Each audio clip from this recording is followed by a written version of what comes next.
Hello family, কেমন আছো তোমরা সবাই? আশা করি তোমরা সবাই খুব ভালো আছো। আমি পূজা। আজকে নতুন দিনের আরেকটা সুন্দর ব্লগ নিয়ে তোমাদের সামনে চলে আসলাম। আমাদের এখানকার যে হাই স্কুল আছে, হাই স্কুলের মাঠে কিন্তু আজকে হরির নাম কীর্তন হচ্ছে। তো সেখানকারই একটু সুন্দর মুহূর্ত তোমাদের সামনে তুলে ধরলাম। আগেই দেখো যে মাঠে কত মানুষ, হ্যাঁ কত মানুষের ভিড়, এত মানুষের কোলাহল, এত মাইক সাউন্ড। তা সেখানে গিয়ে আমি আর স্পিচ দিতে পারলাম না, এই জন্য আমাকে ওভার স্পিচ দিতে হলো।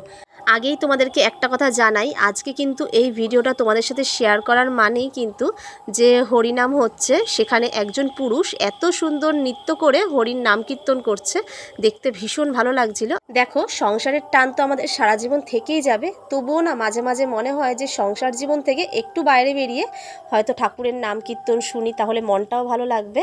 আর আশা করি এত সুন্দর হরির নামের নৃত্য তোমাদেরও কিন্তু ভীষণ ভালো লাগবে। তো চলো ব্লগটায় চোখ রাখো।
কেমন লাগলো এত সুন্দর নৃত্য? শরীর মন দুটোই কিন্তু ভালো হয়ে গেল, তাই না? আর এত সুন্দর নাম কীর্তন শুনতে শুনতে কখন যে রাত গড়িয়ে যায় বুঝতেই পারি না। হ্যাঁ, রাত কিন্তু এখন প্রায় 11টা বাজে, তবু মানুষের ভিড় দেখো। যে এখানে কিন্তু অন্নপ্রসাদের ব্যবস্থা করা হয়েছে। হ্যাঁ, প্রতি বছরই করা হয়। আর রান্নাগুলো এত সুন্দর হয়, দেখো ঠাকুরের নামে যা কিছু করলে সেটার স্বাদ কিন্তু বেড়ে যায়। আর এখানে কি কি ব্যবস্থা ছিল জানো? সাদা ভাত, মুগ ডাল, কাবলি ছোলা দিয়ে পনিরের তরকারি, আর পটল দিয়ে সয়াবিন। এত মানুষের মধ্যেও কেউ কিন্তু অন্নপ্রসাদ না নিয়ে ফিরে যায় না। আমরাও এখন বাড়ি যেতাম না, ওইদিকে আমার ছেলেও ঘুমিয়ে পড়ছে, আর কাল সকালে মেয়ের স্কুলও রয়েছে। তা সেটা ভেবেই একটু তাড়াতাড়ি বাড়ির দিকে রওনা দেব। এখনও বসার সুযোগ পাইনি, কেন কি এক ব্যাচ বসেছে, এরা উঠলে তারপর আবার আমরা বসবো। আচ্ছা, তোমাদের বাড়ির ওখানে কোথাও এরকম নাম কীর্তন হয় কি না, বা এরকম অন্নপ্রসাদের ব্যবস্থা থাকে কি না, একটু কমেন্ট করে জানিও তো। আরেকটা জিনিস, হরির নাম তোমাদের যেটা শোনালাম, কোন বাংলা গানকে ভিত্তি করে হরে কৃষ্ণ গানটা গাওয়া হয়েছে যদি জানতে পারো একটু কমেন্ট করে আমাকে জানিও তো। হ্যাঁ, এখানে কিন্তু ঠিক এরকমভাবে গান গাওয়া হয়, শুনতে কিন্তু বেশ ভালো লাগে। যে কোনো হিন্দি গান হোক কি বাংলা গান হোক, সেটাকে যদি হরে কৃষ্ণ রূপে গান গাওয়া হয়। তা চলো, আজকের ব্লগটা তোমাদের কেমন লাগলো? এত সুন্দর নাম কীর্তনে ছোট্ট একটু ক্লিপ তোমাদের সাথে শেয়ার করলাম। আর আজ সবাই মিলে একবার বলো হরে কৃষ্ণ। তো চলো, ভালো থেকো, সুস্থ থেকো, টাটা, বাই।